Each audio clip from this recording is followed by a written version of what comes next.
Hello everyone, this is Prem Kumar. In this video, I'm going to talk about how Pega uses the abstraction layer on executing the database queries. I believe you have some basic understanding about how Pega uses the database connections. You can also find some lectures into this additional lectures section at the bottom of this course. The same lectures which I used for the Pega masterclass. There I explained about the Pega database class mapping wizard that can help you to understand how a Pega class can be mapped to a database table, and then you can also go through the database instance and database table instance. Those are all kind of a low code configuration which you can do it in Pega to connect to your database. So here I'm not talking about the database connection, the abstraction of database connection. I'm not going to talk about that, but I'm just going to concentrate only on the queries that gets executed and how Pega abstracts those queries. Throughout this course, I talked about this abstraction at multiple places. We all know that Pega is a low-code platform that helps with implementing the business logics, and it gives priority to implementation of business logics instead of programming or writing your Java code from the scratch. So that is why Pega abstracts a lot of functions, be it the Java classes that gets executed, be it the database queries that get executed.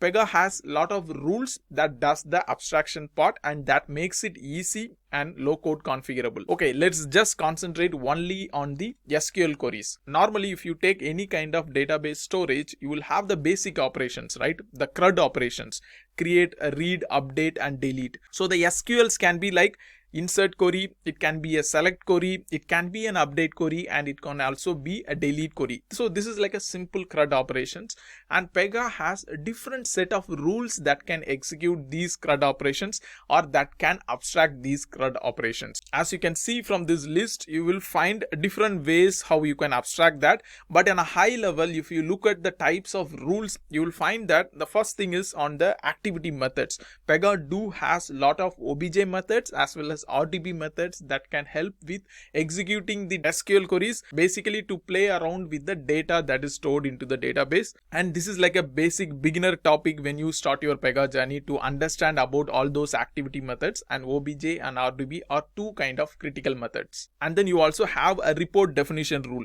Whenever you want to take some report on a Pega database table, everyone will use this report definition rule, and that is Pega recommended way. So you can create report onto some specific table. You can include your select columns, you can include your where class queries, you can do some joins. Mostly whatever things you can do from a simple SQL query can be achieved using a report definition. So report definition is basically browsing or selecting. It executes the select query onto the table to get the results. And then you also have data pages. So data pages in the older versions, it was designed to just retrieve only the results. Basically, it just executes only the select query. But now in the recent versions, we also have an options to save a data using data page as well as delete entries using data page. Now data page can almost support all of the CRUD operations. And then we also have data sets, which can be primarily invoked from a data flow or even from an activity. So you can use a database table connection to retrieve the result using the data set. And finally, you can also write your own query. So whatever query you use from an SQL browser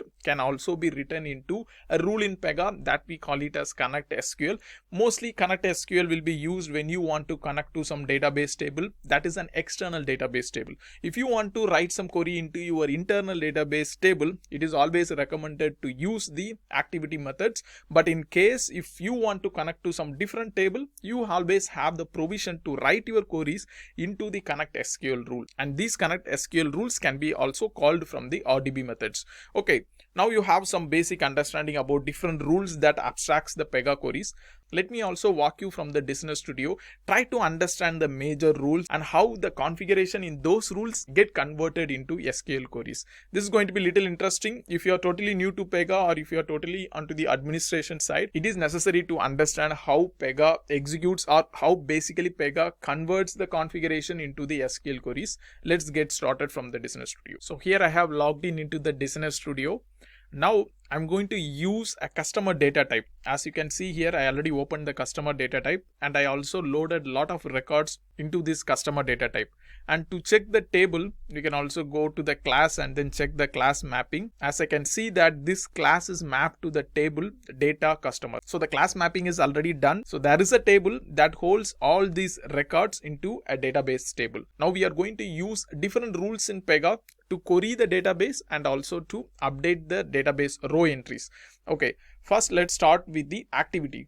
An activity, it's quite simple. You have different types of obj methods and also you have RDB methods, but we are going to primarily focus on the obj methods. So the main obj methods here are obj browse, obj open, then you also have obj open by handle, and then you also have obj delete by handle. So these kind of obj methods can help with executing the CRUD operations. Okay, let's start with the obj browse method. So what we are doing here is we are going to use this class mapping. So basically this gets converted into the DB table. So this class is mapped to the right DB table. That is how Pega finds the right table by using the class.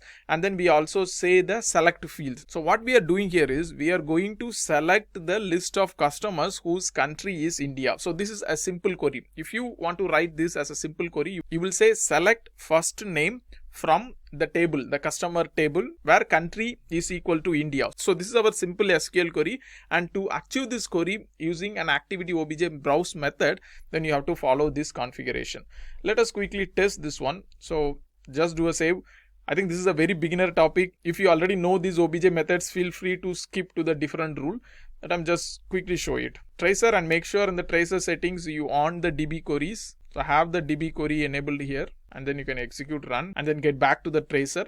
You will find that the blue lines refer to the DB queries, and if you click on this SQL, there you will find the exact SQL that gets executed against the database table. So from Pega developer point of view, we just configured obj browse method, which is a low code. We never wrote this SQL query, right?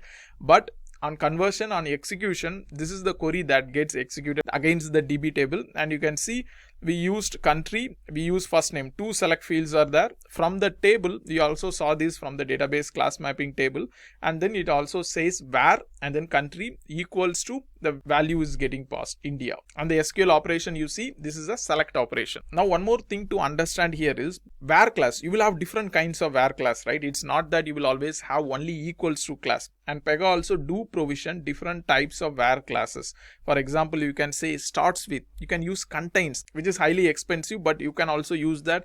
And there are different types of operations which you can use. Let me use starts with. So I'm going to query records that starts with IND. So it can be Indonesia, it can be India. So whatever countries that starts with IND, I'm going to get the results. And let me also apply sorting here. I'm going to sort the first name ascending order. Okay, let me save. And I'm going to repeat the same procedure, running and tracing. Run, and then in the tracer, you see second time the SQL got executed. If you click the SQL here, now you will have a different kinds of where class. You see, before we saw equals, and now it uses a like query, and like, that is left anchored. When I meant left anchored like, it means like the percentage symbol is used, the while character symbol is used at the end. So that is why you see it starts with IND and then a like or a while character, you can say. So whatever customers who have the country that starts with IND, so this SQL query is going to list everyone out, and then you also see it uses order by. Now if you come to the browse conditions, in the condition we just say starts with, but the Pega's engine, it converts the query into left anchored light query, and then you also see the sort by got executed. So this is a very simple select query. Then you can also do some other options, like you can open some instance and then you can also update the instance. We can see how Pega executes that. For this I'm commenting the second step and then saving the other actions. Now let me run this again, do a tracer, click run. Come back to the tracer. There you will see there are two SQLs got executed, one as a select and the second as a merge. You should understand this. Like first is a select operation. So of course, when we do obj open, it is going to select the instance from the DB table because we are going to update only one entry. If you look at the SQL query, it just selects the entry using the key which I configured in the obj open. So it selects the entry and then what it does, it also updates it. When you look at this update, you see that it does an insert, right? Maybe you will get a confusion that is it really updating the instance or just making a new entry? You should also take a note on this merge. So merge operation will take care of all this. So basically merge is going to update the instance because we already opened the instance, right? So it's going to update. So don't worry that why there is no update query and why we have insert query. Pega's engine again will take care. So this is how Pega abstracts it into the activity. Now let's quickly go through the other rules also. Next thing I want to show is on the data page. So data page, it can retrieve the results, and you can also use savable data page. Again, savable data page, I have a lecture on my Pega masterclass which I will also add to the additional lectures in this course. Please take a look. But on a high level, if you go to the data page and there is an option called lookup, right? Just use the lookup option. And what it does is it's going to retrieve an entry from the customer data. All you have to do is pass the right GUID. As you can see from parameter, we have to use the key as the GUID, and it's going to just obj open, or it's going to select based on the input which we give. I'm going to use the same key here and then try to get the customer back. So I'm also going to trace this session. We open the tracer and then click run. Now if you look at the tracer, again the operation is select operation, and then if you click on the SQL queries, you will find that it executes the SQL query using a var class pyguid which we passed as the data page parameter. So this is how data page also can abstract and use the select queries. Now one more thing to understand is data pages can also invoke report definitions, and report definitions can directly execute the query onto any DB table. So let me open the report definition rule here. I custom created this report definition rule. So this report definition, again, it's going to do a same kind of operation which we saw in the activity.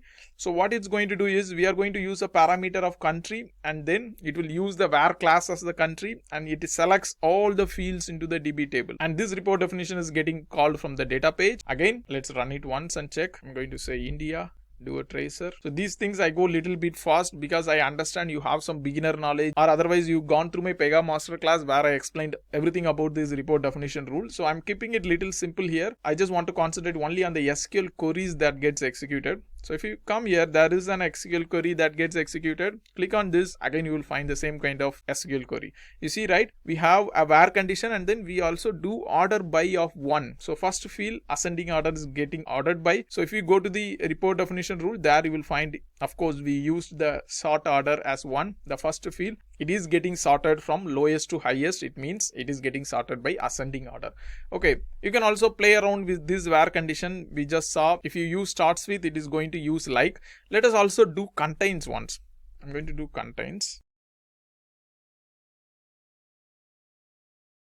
and then execute the same data page. Let us check the query that is behind this contains. So if you scroll down and go to the SQL where it queries our table, so there are different types of SQLs that is getting used because Pega's rule engine also, all the rules get saved into the DB table. So in case if it doesn't use any kind of cache, then it is going to go into the DB table. So just find the right SQL into your tracer. For me, this is the table and this is the SQL. So I'm going to click on this SQL, and there let's find the var condition. So it says here var country, and then it does a like. Contains also converts into like, but it is not a left anchored like, or it's not a right anchored like. You see the while character is applied at both the places, at the start and end. So it is a contains search. It is a full text search which can be very highly expensive. So you have to optimize these queries for sure.